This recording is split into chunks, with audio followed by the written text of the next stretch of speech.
Sud Radio Auto, l'occasion rêvée.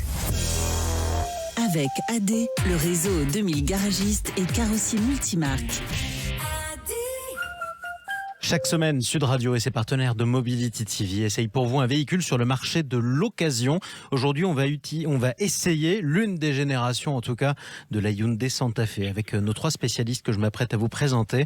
Mais avant ça, faisons un point sur les tendances du marché de l'occasion. Le mois dernier, en avril, avec Julien Billon. Bonjour à vous. Bonjour. Directeur général de 3A Data. Le marché de l'occasion en avril, ça a donné quoi ? C'est un marché qui baisse encore, alors que les achats de voitures neuves ont bondi de 22% par rapport à avril 2022, ce qui est une forte hausse. Les transactions sur le marché d'occasion reculent de 3%. Depuis plusieurs mois, en fait, la dynamique est positive sur le marché neuf, même si les niveaux restent en deçà des périodes pré-Covid. On attendait donc un assouplissement des contraintes sur le marché des véhicules d'occasion récents, en particulier, puisque c'est bien le marché des véhicules neufs, la dynamique avec la reprise des véhicules d'occasion qui alimente le marché des véhicules d'occasion récents, mais c'est pas ce qu'on observe. Et donc, c'est un petit peu embêtant parce que d'une part, les prix augmentent moins vite, certes, les stocks des professionnels se reconstituent, mais les véhicules d'occasion de moins de 5 ans baissent encore de 10%. Et si je prends les chiffres à hier, c'est le seul segment qui continue encore à baisser.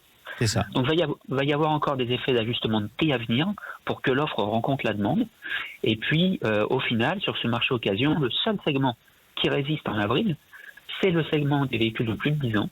Le segment qui concerne très peu les professionnels de l'automobile, avec un volume de transactions qui est identique à celui d'avril 2002. Et si on regarde maintenant les véhicules d'occasion de plus de 15 ans, là, c'est le seul segment qui, cette fois, est en croissance.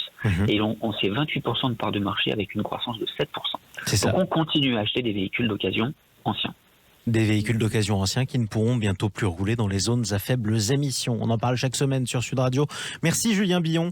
On vous retrouve un prochain samedi sur Sud Radio pour faire le point sur le marché de l'occasion. Tout de suite, on essaye pour vous l'un des nombreux véhicules qui sont présents sur ce marché de l'occasion. C'est le Hyundai Santa Fe avec nos 3 spécialistes. Jean-Christophe Lefebvre, bonjour à vous. Bonjour Jean-Marie. Journaliste à Flotte Automobile, Grégory Pelletier, bonjour à vous. Bonjour Jean-Marie. Directeur de la rédaction de l'Argus et Guillaume Arnonnet, bonjour à vous.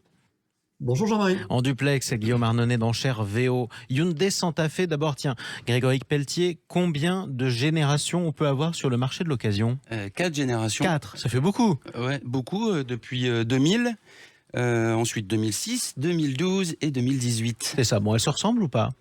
Ah non, elles ont beaucoup grandi. C'est ça, elles ont beaucoup grandi comme toutes les voitures. Ouais, on était sur quelque chose de très familial dans les 2 premières générations. On est devenu, c'est passé à des véhicules qui font aujourd'hui 4,80 m. C'est ça, donc ça grandit, c'est un peu la polémique du moment dans le grand public. Est-ce que les voitures deviennent trop grosses ou trop lourdes ? Quoi qu'il en soit, laquelle est la plus présente sur le marché de l'occasion ? Et tiens, si vous deviez en conseiller une sur le marché de l'occasion, vous conseilleriez laquelle, Grégory ? Après, selon le budget, 2e génération est intéressante parce qu'elle a moins de 10 000 euros. Et après, on retrouve surtout la 3e génération, 2012-2018, à des tarifs débutants à 18 000 euros. C'est ça. Donc ça, c'est intéressant aussi. Jean-Christophe Lefebvre, votre préféré ? Oui, la dernière génération, moi j'ai beaucoup aimé, même si c'est finalement un paquebot, elle est très grande. Elle a été conçue pour le marché américain, les marchés asiatiques, chinois. Donc bon, sauf que c'est une voiture très bien fabriquée, très bien finie, très bien équipée, chère.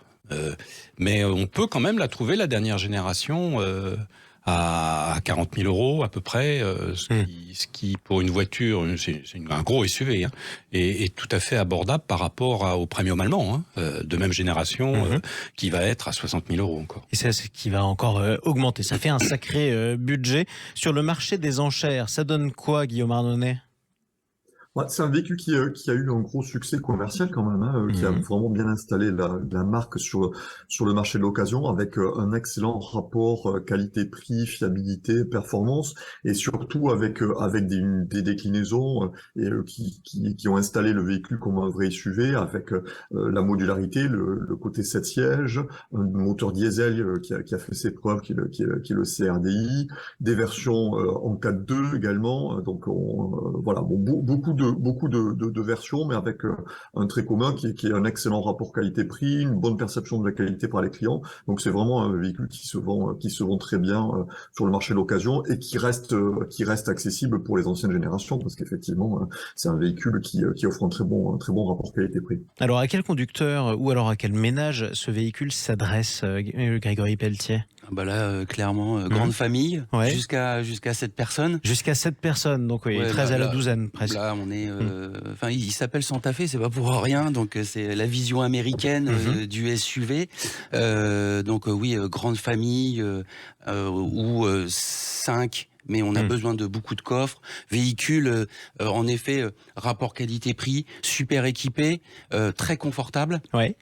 On va dire le petit bémol, c'est pas typé très dynamique, mais c'est pas des autos où on fait le Nürburgring tous les jours. Exactement, on va pas forcément doubler beaucoup de personnes sur la départementale, on va rester prudent. De toute façon, c'est bien quand on a toute la famille à bord, faut être prudent. Quelle motorisation on va préférer, Jean-Christophe Lefebvre? Alors évidemment, il y a le 2 litres 2 diesel.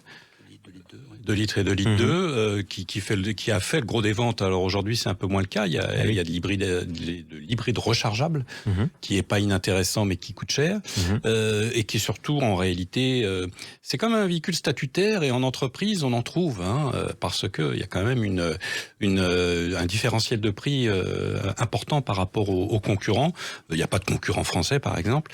Donc moi je pense j'irais vers de l'hybride parce que c'est aujourd'hui ce qui permet ces amouvre-toi de la circulation un peu partout, même si c'est pas fait pour aller en ville. Mais c'est vrai que vous avez le droit d'entrer en ville, mais vous pourrez pas vous y garer, quoi. Voilà. Mais le diesel en boîte auto, c'est vraiment un véhicule très agréable, très confortable. Effectivement, c'est pas une voiture de course, mais moi je trouve que c'est très comparable à d'autres véhicules en tout cas. Guillaume Arnonnet, qui sont les acheteurs sur le marché des enchères pour le Hyundai Santa Fe d'occasion? Bon, c'est tout vraiment les acheteurs du segment SUV, c'est-à-dire aujourd'hui c'est des produits qui ont remplacé les familiales, en particulier avec la configuration 7 sièges. Donc c'est vrai que c'est des véhicules qui offrent un bon volume, la configuration 7 sièges qui est quand même très appréciée, et des motorisations diesel qui sont fiables avec des consommations qui sont pas dantesques. Donc on est vraiment sur un produit moins, je dirais, baroudeur que familial. Finalement. Exactement. Est-ce qu'on peut dire que ce sont les anciens acheteurs du Renault Espace, monospace, le vrai de la grande époque, qui sont tournés vers le Hyundai Santa Fe? Grégory Pelletier. C'est cette même clientèle qui cherche un véhicule familial, et c'est vrai qu'ils ont délaissé les monospaces parce que quand on en a eu 1, 2, 3... On a fini par se lasser, on veut des grosses roues. Tout le monde est passé sur du SUV, et oui, c'est le même type de clientèle. J'ajouterais un petit commentaire à ce qu'a dit mon collègue Jean-Christophe Lefebvre. Jean-Christophe. Il y a en effet la version PHEV, mais le Santa Fe... On rappelle, PHEV, ça veut dire... Hybride rechargeable. Exactement. Il a un avantage, ce véhicule, sur la dernière génération, c'est qu'il a une version hybride, comme on connaît chez Toyota, de 230 chevaux, et qui permet d'être beaucoup moins cher sur le marché de l'occasion. Et ça, c'est plutôt pratique d'ailleurs, c'est important de le souligner. Où est-ce que je l'utilise, ce Hyundai Santa Fe? Pas en ville parce que je peux pas me garer sur l'autoroute? Utilisation quotidienne, c'est vrai que c'est grand véhicule, 4,80 m, donc dans les centres-villes et les parkings, il faut plutôt un parking à l'américaine. Mais après, voilà, c'est utilisation quotidienne, route, autoroute. Autoroute, très bien par exemple, elle consomme pas trop.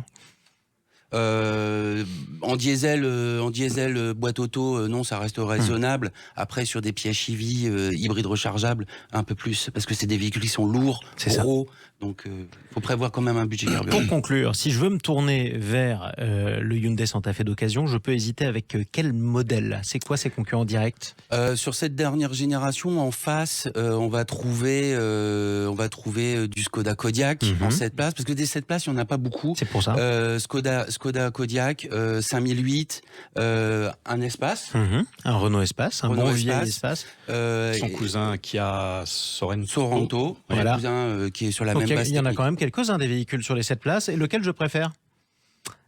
Parce que maintenant que vous m'avez fait hésiter entre 7 véhicules, vous n'allez pas vous en sortir comme ça, Grégory Pelletier. En occasion, lequel je préfère un 5008, ça reste quand même très très bien au niveau style, au niveau prestation.